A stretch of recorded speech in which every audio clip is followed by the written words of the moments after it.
Hey guys, চলে এলাম গল্প করতে। অবসর টাইম পেয়েছি, ফ্রি টাইম পেয়েছি, তো কিছু কথা বলার জন্য চলে এলাম সবার সাথে।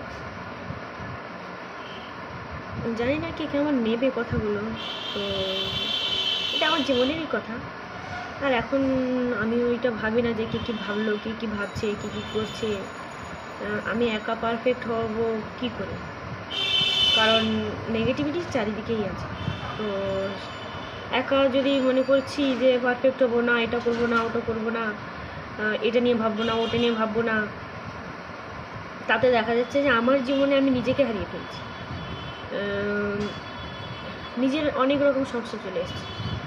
তো সেই সমস্যার মধ্যে দিয়ে আমি অনেক বছর গেছি, ম্যাক্সিমাম 3 বছর 4 বছর এরকম গেছি, 3 থেকে 4 বছর। তো তারপরে ভেবে দেখলাম নিজেকে, বা অনেকেই আমাকে এই বিষয় নিয়ে সাপোর্ট করেছিল যে না তুই মুভ অন কর বা কিছু কর, মানে মুভ অন বলতে সব কিছুটা ক্যান্সেল করে না, সব কিছু নিয়ে মুভ অন করে। তো ধীরে ধীরে কাটিয়ে ওঠার চেষ্টা করছি, তবুও যেন মনে হচ্ছে কোনো কিছু আমাকে পেছনের দিকে টানছে। তো আর অনেকের কথা, অনেকের ব্যবহার, যেগুলো মানে নিজের থেকে আমি আর নিতে পারছি না। তো আমি খুবই মানে কী বলবো, আমি খুবই স্পোর্টি একজন মানুষ, খেলাধুলা থেকে শুরু করে সব কিছুটা। তো আমি এমন একজন মানুষ যে সবাইকে আমি উৎসাহ দিতে পছন্দ করি এবং নিজেকে উৎসাহ নিতে পছন্দ করি। আমি খুব হাসি আনন্দে স্পোর্টিভাবে বাঁচতে ভালোবাসি।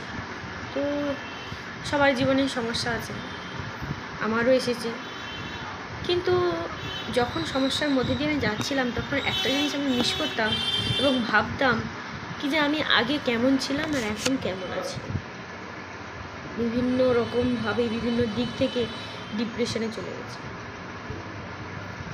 তো বহু কিছু সমস্যার মধ্যে দিয়ে গেছি বা এখনও যাচ্ছি মনের দিক থেকে, যেটা আমার মতো এরকম অনেকেই হয়তো বিভিন্ন তাদের বাড়ির বিভিন্ন রকম সমস্যার মধ্যে দিয়ে যায়। আমি গেছি, যাচ্ছি। তো এইগুলো ফেস করতে করতে আমি নিজেকে হারিয়ে ফেলেছি। একসময় তো আমি এমন ছিলাম যে আমি যদি ফটোও তুলতাম তার পেছনে মনে করতাম যে ফটোটা আপলোড দেবো কি না ফেসবুক বা ইনস্টাগ্রামে।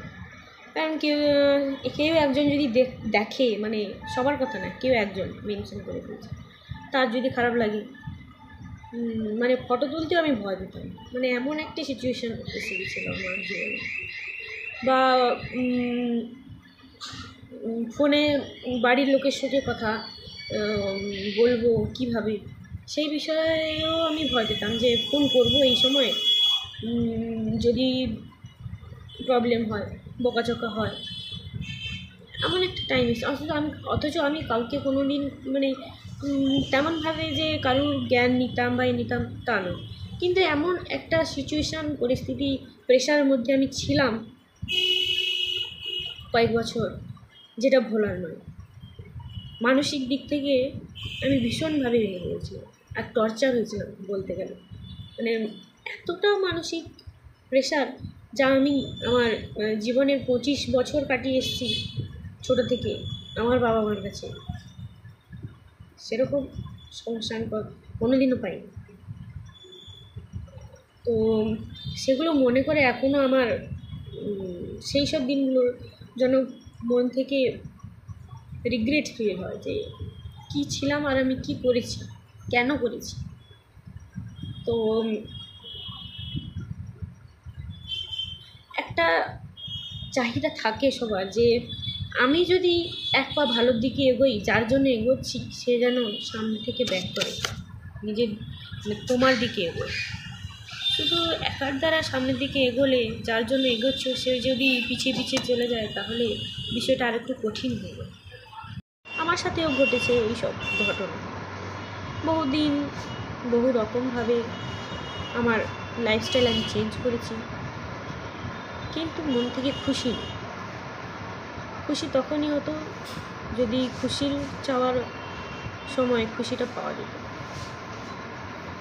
খুশি চাইলে বদলে যদি দুঃখ কষ্ট পায় কেউ, কোনো ব্যক্তি, তাহলে তার বাঁচার ইচ্ছেটাই মরে যায়। আমি অনেকবার ভেবেছি যে আমি ভুল করেছি, আমাকে শাস্তি দিতে হবে, যে ভুলটা আমি করেছি তাকে আমার শাস্তি দিতে হবে। তবে এই মরার কথা আমি কখনো ভাবিনি বা মরবো বলে এরকম চিন্তা ভাবনা নেই। কষ্ট হয়েছে প্রচুর, ভেবেছি যে হ্যাঁ একার মতো করে কোথাও গিয়ে একা থেকে নিজের লাইফটাকে গোছানোর চেষ্টা করব। তবুও আমি হারিনি, মানে আমি অনেক অনেক কিছু সহ্য করেছি, যেখানে নিজের বক্তব্য প্রমাণ করতে গিয়ে বারবার হুঁচট খেতে হয়েছে। সেখানে আমি পায়ে সেই হুঁচট খাওয়া জায়গায় ঔষধ লাগিয়ে রাস্তাটা আমি ঘুরিয়ে নিয়েছি। রাস্তা আমি ইউটার্ন নিয়ে নিয়েছি। তো হয়তো অনেকে আমাকে এখনও অনেক কিছু বলছে, আমার সম্পর্কে অনেক কিছু ভাবছে, তাতে আমার কিছু যায় আসে না। আমি একটা কথা শিখে নিয়েছি যে যখন আমি সমস্যার মধ্যে দিয়ে বা পরিস্থিতির মধ্যে দিয়ে গেছিলাম, তখন কিন্তু সেই পরিস্থিতি আমার হয়ে কেউ ভোগ করতে আসেনি, আমিই ভোগ করেছি। কিন্তু এখন এইসব কথা কেউ বললে আমার গায়ে লাগার কথা নয়, আমি লাগাবো কেন? সেই বিষয়ে আমি কখনো কোনো দিন কারোর কোনো কথা গায়ে লাগাই না। আমার সমস্যার মধ্যে দিয়ে আমি গেছি, তো তাই আমি জানি যে সমস্যাগুলো কী হয়েছে বা কতটা মানে কষ্ট পেয়েছি। এক্সপ্লেন করতে গেলে হয়তো অনেকে বলবে যে আমি বেশি কথা বলছি বা জ্ঞান দিচ্ছি বা আমি খারাপ তাই জন্য এত বলছি। দরকার নেই, বলি না। হ্যাঁ, চেষ্টা করেছিলাম বিশেষ বিশেষ কারোর কাছে বলার চেষ্টা করেছিল, কিন্তু তারাও এক সময়ের পর আর সেগুলো, এক সময় না, প্রথম দিকে কানেই নিত। ভাবলাম কি তাহলে হয়তো সমস্যা আমার মধ্যে, কিন্তু ভগবানেরও মানে ভগবানও সেই দিকটা খেয়াল রেখেছে। তিনিও বুঝে দিয়েছেন মানে সবাইকে কোথাও না কোথাও আমি ঠিক। জানি না সবাই কী বলবে বা কী ভাবছে বা কী করছে বা কী করবে। আমি নিজের থেকে মনে করি আমি যেটা মানে ভেবেছি বা করছি বা করব, ঠিকই করব। লাইফটা আমার, আমি বুঝবো কী করবো না করবো, তাই না? এরকম সবাইকে বলছি যে ভুল হতে পারে, আমার হয়েছে, আমি বিচক্ষণ, সবাই যে এত বিচক্ষণ নয়, আমিও কি খুব একদম আহামরি বিচক্ষণ তা না। তবে হ্যাঁ, যতটা বোঝার ক্ষমতা সেই বুদ্ধি দিয়ে বিচার করে সব কিছুটাকে অ্যানালাইসিস করবে, আমিও তাই চেষ্টা করেছি। অনেক কিছুই বলার আছে, বলছি, তবে এই ভিডিওটা অনেকটা বড় হয়ে যাবে, যেহেতু টাইম পাই না কিছু বলার করার।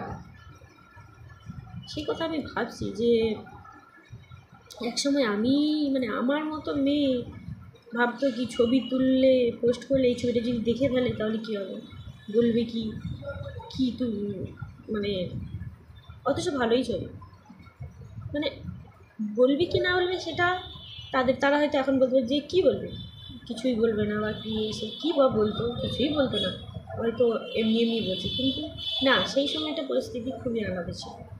আমি গ্যারান্টি দিয়ে বলতে পারি যে কে কী বলবে সেই বিষয়টা ওরা নিশ্চয়ই বলতো, যেহেতু আমি পোস্ট করিনি। কিন্তু আজকে এই কথার পরিপ্রেক্ষিতে বলছি বলে হয়তো যে এখন যে আমি এই যে এখন নয়, আমি ভিডিও বানাই অনেক দিন থেকে, কিন্তু আমি ছাড়ি না বা এ করি না।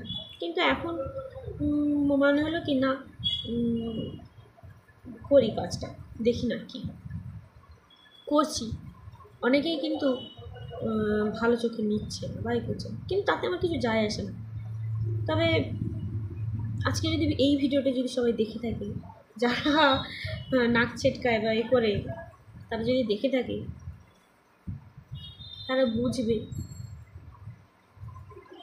বা কী রিয়াক্ট করবে তা আমি জানি। আমি কিন্তু আমার কথাই বলছি। যে বলছে বলবে বা এরকমই হচ্ছে যে ভিডিও বানাচ্ছে এই সেই ঠিক পছন্দ না, পছন্দ হলে আমার কি, আমার কিছু না, আমি কিছু যায় আসে না। অনেকে হয়তো আমাকে ব্লক করে দিয়েছে কোনো সমস্যা নেই, মানে আমার চেনা পরিচিত, বাইরের কারোর কথা বলছি, আমার চেনা পরিচিত দিয়েছে, কোনো সমস্যা নেই। আমার প্রবলেম হলে তো যারা ব্লক করেছে বা যারা দেখছে না বা বাজে কথা বলছে তারা কেউ ভোট করতে আসে না। আমি কিন্তু কখনো কাউকে উল্টে বাজে কথা বা খারাপ কথা বলতে যাইনি। তারা ভেবে দেখুক, যারা আমাকে বলছে বা পেছনে হাসি ঠাট্টা করছে, রহস্য করছে, তারা ভেবে দেখুক আমি কিন্তু তাদের সম্পর্কে কখনো খারাপ কথা বা আলোচনা বা কোনো টিপ্পনি দিই না। এটা আমার শিক্ষা, আমি এটা নিয়ে অনেক গর্ববোধ করি, সবার থেকে আলাদা, তাই তো আজকে ভিডিওটা এই পর্যন্ত। আর কিছু বলার নেই, আমার গলা কাঁপছে যখন বলছি কথাগুলো ভেবে, আমার গলা কাঁপছে। আজকে ভিডিওটা এই পর্যন্ত, ভালো থাকো। কমেন্ট করলে পরে আবার নেক্সট ভিডিও কিছু এক্সপ্লানেশন দেবো আমি, যদি তোমরা বলো। না হলে ইন্টারফারেন্স করার কোনো ইচ্ছে নেই। Thank you so much.